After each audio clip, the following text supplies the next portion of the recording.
Hello YouTube modelers, race fans. Welcome to episode 2 of the SalvinosJR 81 Monte Carlo build series.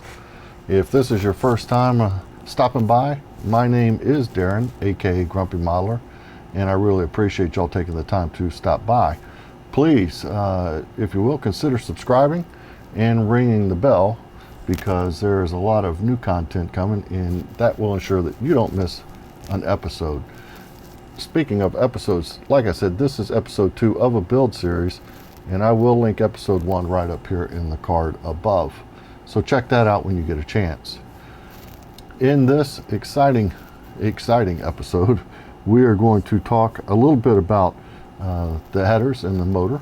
We're going to get into my way of doing some exhaust painting and get into some chassis assembly, and we're going to pop out on the other side with a complete rolling chassis to finish out this episode. So I want to give a couple of plugs real quick before we get started.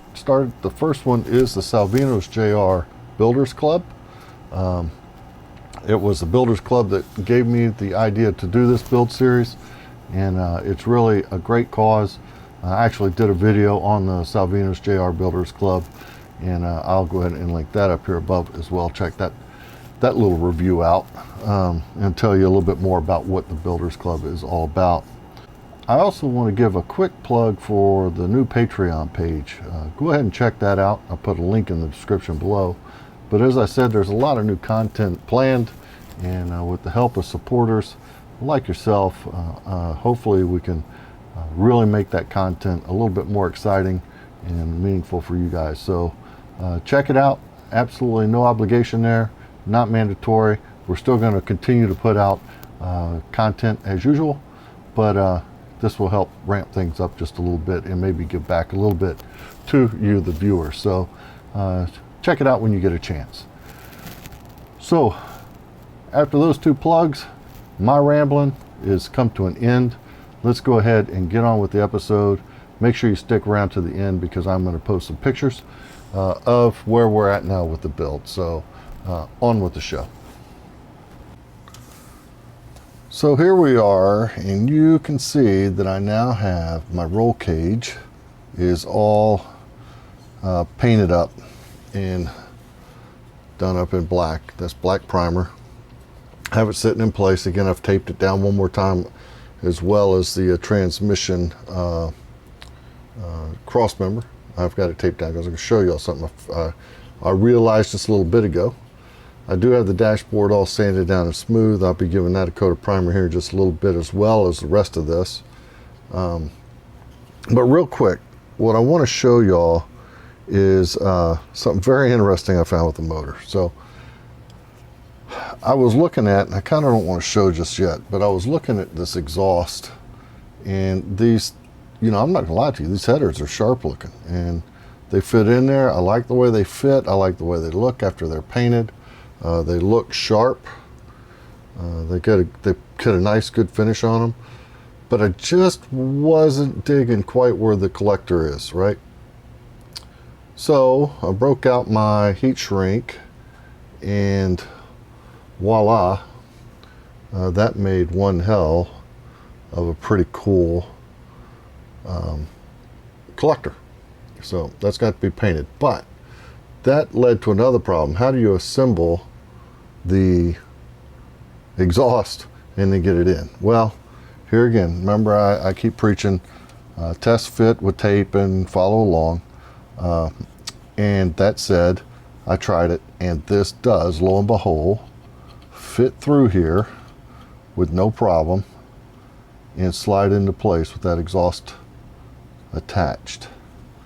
And I can take it over now, and I can put both of these exhaust pins in the holes where they belong, if I can see where they belong, like so. And the engine is sitting in there just nice and as tucked away as it needs to be. Everything fits, transmission, motor, all of it. So that said, I'm going to go ahead and show y'all how I did the heat shrink by doing the other side, and then I'll get this painted up here and get some weathering done on it, and we're going to have a completed exhaust. So what I need is just a few seconds. What I'm going to do is get my glue here. I'm going to get the quick set, pardon my reach, and I'm going to go ahead and put my heat shrink over so it's there. And I'm going to go ahead and glue this into place here. Little dab of quick set, and I'm going to hold that in place so that it shrinks in there. Now that's interesting. My paint, good thing I'm going to cover that because I just chipped my paint off that edge there. But that's okay. That's going to be heat shrinked on here in just a second. You're never going to see it underneath that collector. So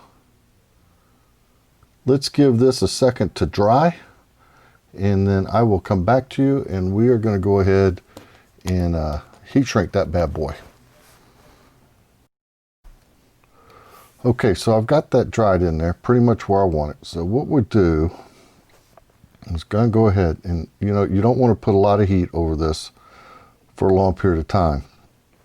I'm going to hold it as straight as I can. I'm going to get it started while I'm holding with my finger. So I get it right about where I want it, and then on a low flame with my handy dandy lighter, and that's way too much flame. And that's a lot too. We're just going to kind of wave it over there and just let that start to suck down on there. I feel the heat. I'm going to let go. A little bit more heat, and I'm just dabbing it on there. And now that heat shrink is stuck where I want it, so I'm just going to kind of keep fanning it across there just a little bit at a time. Flaming to fan it across. A little bit, little bit, little bit.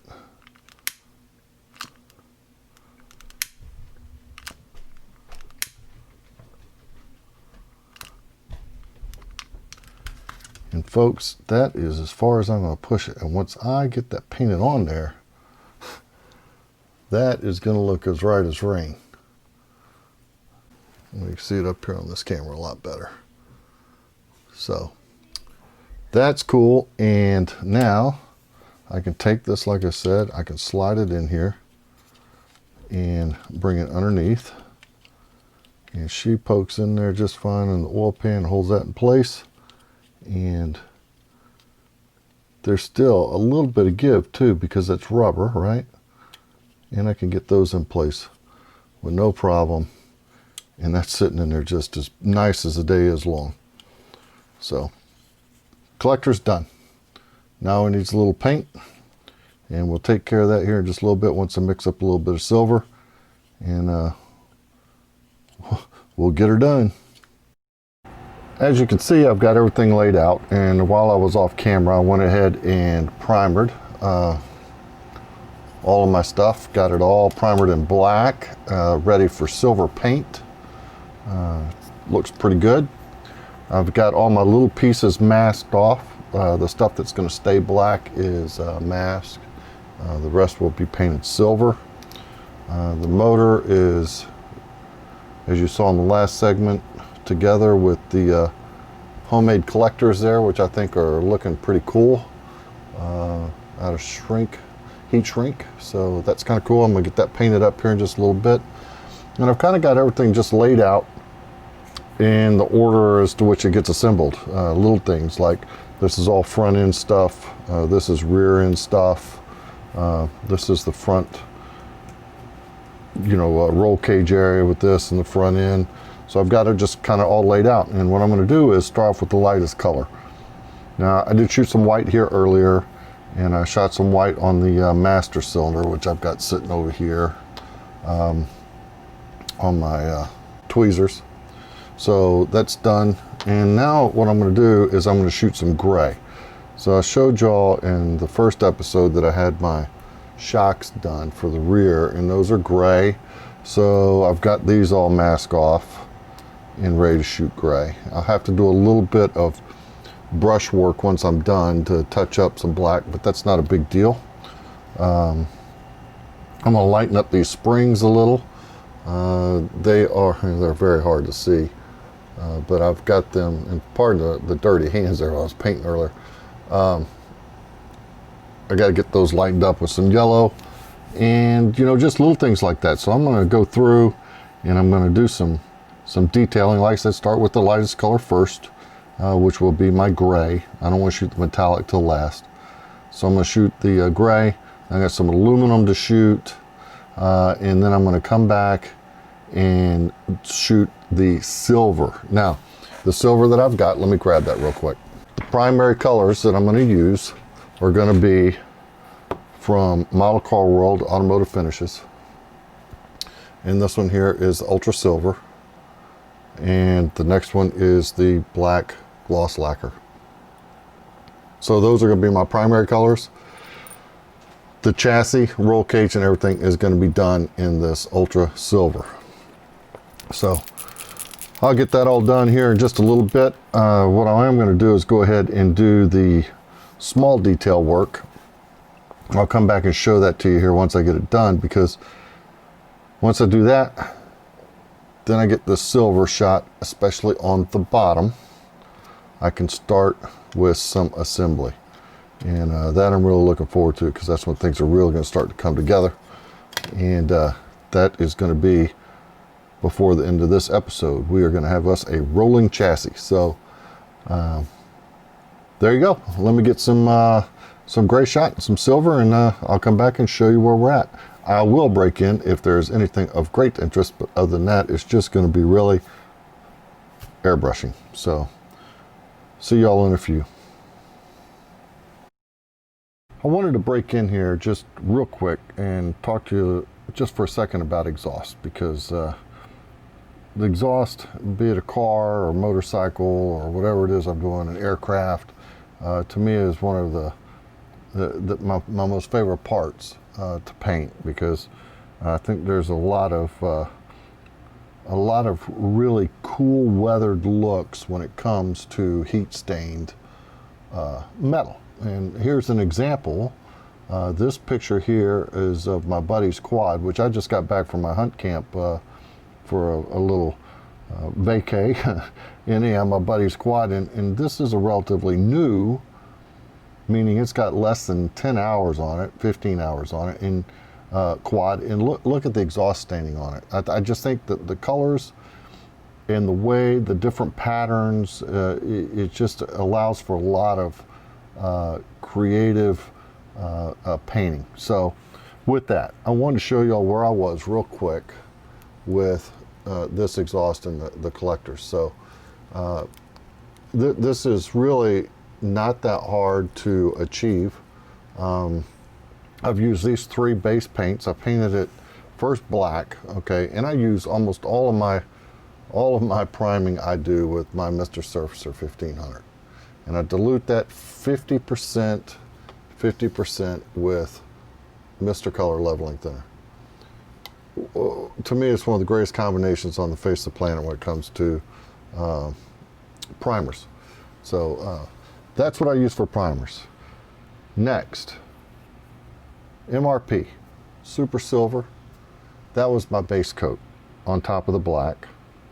Then once I got my base coat down, I very lightly, just all I did was dab a toothbrush into this and discolored my thinner and then spray just some light mist coats to kind of get a light bluish tint, especially around the corners, but not blue like a chrome that's blued, just to give it a heat color to it. Next, I went back over with a pale burnt metal for a little yellow hue, and that's just a dusting, followed up by a dusting of burnt iron. And it's kind of giving me that it's still metallic and it's not overly blue, but it's just kind of different shades in the metal, especially around the headers where they come down. on both sides. Now, what I'm going to do is I've got this Tamiya Weathering Master. And with this, I like to just hit a couple of areas with just a real light blue and gold. And I'll show you how that looks. I don't like to get overly, when I mean lightly, I take the back side of this and I barely touch that on there. I mean, I've got just a very little bit. And then just in random spots, I'm going to come back and I'm just going to kind of hit around the corners, on this collector here that I just painted. Both of those, just kind of get the highlights on this crossover piece here where these couplings are. Kind of bring those out a little bit. Okay.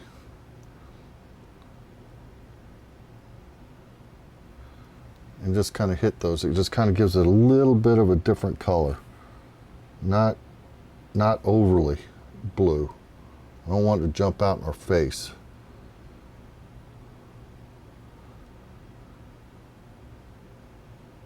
Okay, and I have a clean makeup swab here that I keep. And this one here I've used once. I'm not going to just throw it away every time, and I just kind of brush over it. And it just buffs that out a little bit more.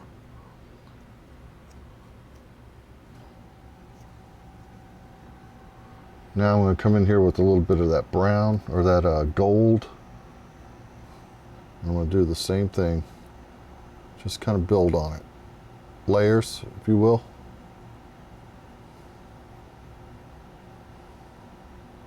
Real lightly and real slow, because you can go too far real quick.